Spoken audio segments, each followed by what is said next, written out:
और जब दाऊद चोटी से कुछ आगे बढ़ा तो मफीबोस्त का खादिम जीबा 2 गधे लिए हुए उसे मिला, जिन पर जैन कसे हुए थे, और उनके ऊपर 200 रोटियां और किशमिश के 100 खोशे और ताबिस्तानी मेवों के 100 दाने और मैं का एक मुश्कीज़ा था।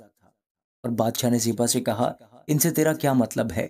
ज़ेबा ने कहा, ये गधे बादशाह के घराने की सवारी के लिए और रोटियां और गर्मी के फल जवानों के खाने के लिए हैं, और ये मैं इसलिए है कि जो बियाबान में थक जाएं उसे पिएं।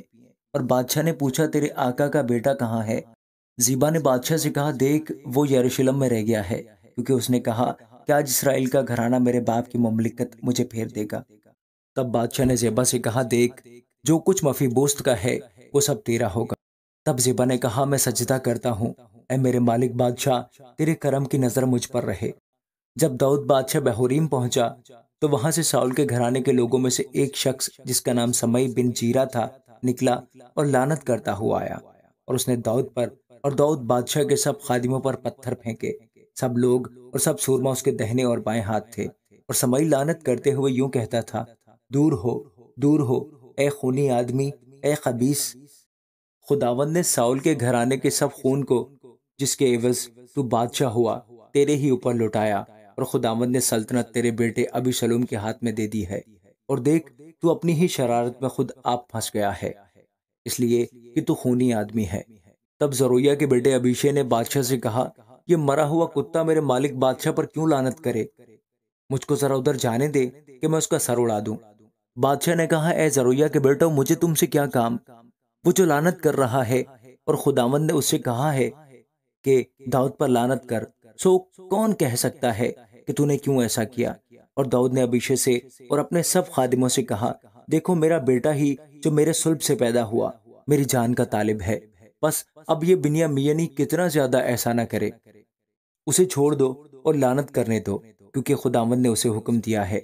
शायद खुदावंद उस जुल्म पर जो मेरे ऊपर हुआ है नजर करे, और खुदावंद आज के दिन उसकी लानत के बदले मुझे नेक बदला दे। सो दाऊद और उसके लोग रास्ता चलते रहे, और समय उसके सामने के पहाड़ के पहलू पर चलता रहा, और चलते चलते लानत करता और उसकी तरफ पत्थर फेंकता और खाक डालता रहा। और बादशाह और उसके सब हमराही थके हुए आए, और वहां उसने दम लिया। और अभी सलूम और सब इसराइली मर्द यरूशलेम में आए, और अखीतुफल उसके साथ था। और ऐसा हुआ कि जब दाऊद का दोस्त अर्की होसी अभी सलूम के पास आया, और ऐसा हुआ कि जब दाऊद का दोस्त अर्की होसी अभी सलूम के पास आया तो होसी ने अभी सलूम से कहा, बादशाह जीता रहे, बादशाह जीता रहे। और अभी सलूम ने होसी से कहा, क्या तूने अपने दोस्त पर यही मेहरबानी की? तू अपने दोस्त के साथ क्यों ना गया? होसी ने अभी सलूम से कहा, नहीं, बल्कि जिसको खुदावंद ने और इस कौम ने और इसराइल के सब आदमियों ने चुन लिया है, मैं उसी का हूँगा और उसी के साथ रहूंगा। और फिर मैं किसकी खिदमत करूं? क्या मैं उसके बेटे के सामने रहकर खिदमत ना करूं? जैसे मैंने तेरे बाप के सामने रहकर खिदमत की, वैसे ही तेरे सामने रहूंगा। तब अबी सलूम ने अखीतुफल से कहा, तुम सलाह दो कि हम क्या करें। तो अखीतुफल ने अबी सलूम से कहा कि अपने बाप की हरमों के पास जा, जिनको वो घर की निगहबानी को छोड़ गया है, इसलिए कि जब सब बनी इसराइली सुनेंगे कि तेरे बाप को तुझसे नफरत है, तो उन सब के हाथ जो तेरे साथ हैं कवी हो जाएंगे। सो उन्होंने महल की छत पर अबी सलूम के लिए एक तंबू खड़ा कर दिया, और अबी सलूम सब बनी इसराइल के सामने अपने बाप की हरमों के पास गया।